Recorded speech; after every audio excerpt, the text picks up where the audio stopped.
City, Honorable Lucy Torres Gomes.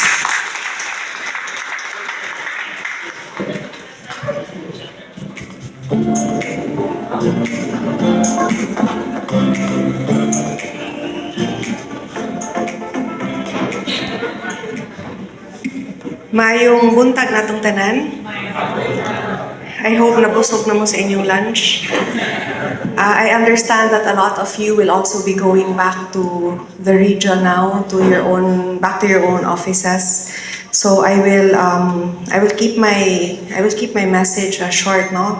But first, I'd like to thank all of you for coming to our mock. I know that you have come from far and away, and we are all here together because we are planning for what will be a very big event for the region. It is our honor to be hosting EVRAA 2024. We were actually asked to host sometime in 2023 because the original host backed off, and we said that we did not want to do anything half-baked. We had just emerged from the pandemic, and we were all suffering here and there. We were also stretched resources-wise because we had many activities prior, but now we are in a better position to host. The pressure is real, not just because we are the defending champions, but more so because kami ang tagtungod.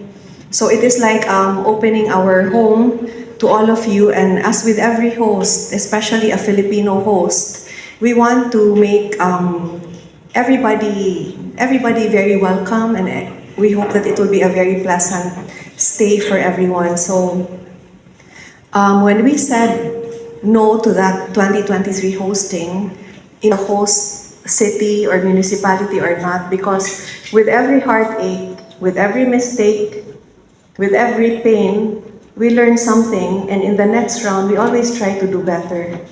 So there are a lot of things na hasasunon pa, hanayunon.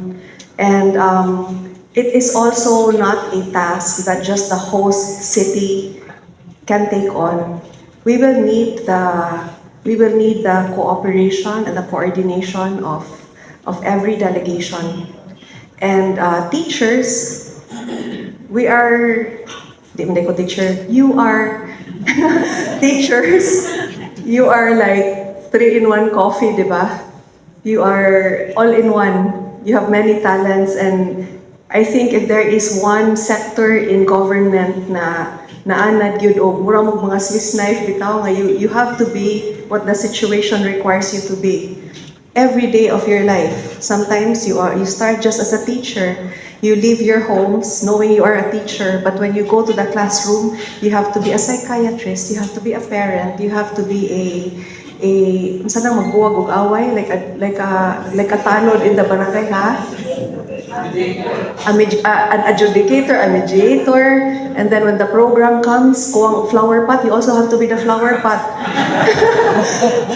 I remember when my sister was with me in Manila, and there was a stretch of time na her little son, si Valia, was staying with us every night. I was tasked to read him a storybook, and his favorite story was about a child riding the plane, leaving the parents, riding the plane, being able to make the plane take off. It's a very short book, siguro maybe just not even 12 pages. Napag yun yung mga drawing, ha? But by the time I am done telling the story, I am so tired. I am ready to sleep because I have to be the little boy in the story. I have to be the mom, the dad, the plane. I have to be the wind and the sun. So I have to be all of those. I have to make all those sounds just to make him happy. And I like that I said, mo tingali ni ang kinabuhi og maestra no in every day times 50, because if you have 50 students, matubang ka nga bata, you need to be the truck. There, you need to be the sun or the ba? So multitasking yun ni, especially come EVRAA. So just a few things na I would like to point out to make it easier for all of us, especially when it comes to results and winners. One, I hope we will not have a, like the Miss Universe ni Pia Wurtzbach na nasayo pog announce. And it's really a,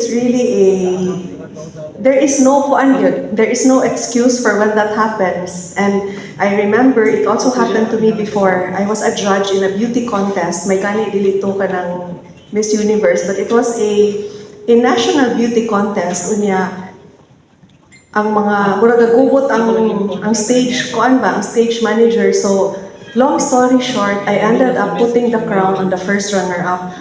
Pero sakto ang na-announce na winner. Except that I was supposed to put the crown on the winner, the big crown. But the big crown, abi na ako, ang gitudlo Manila kay motor ni Daog ang first runner-up. So mugi ako na koronahan. So in the picture, the real queen had a smaller crown than the, pero siya gid ang winner. So little things like that na I'm sure sad in the context of winning. Mas bali na lang na kontra sa you announce the wrong winner, no? So let's be mindful of who the rightful winner is. Let's be mindful also of the recording because it's been an experience na usahay ang gold mabutang sa silver or ang silver mabutang sa gold. So let's be very careful about kanang recording.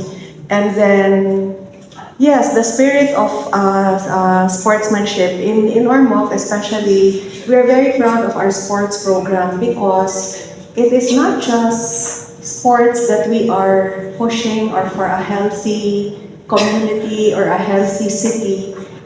The sports program really started as a way to clean up the city from drugs.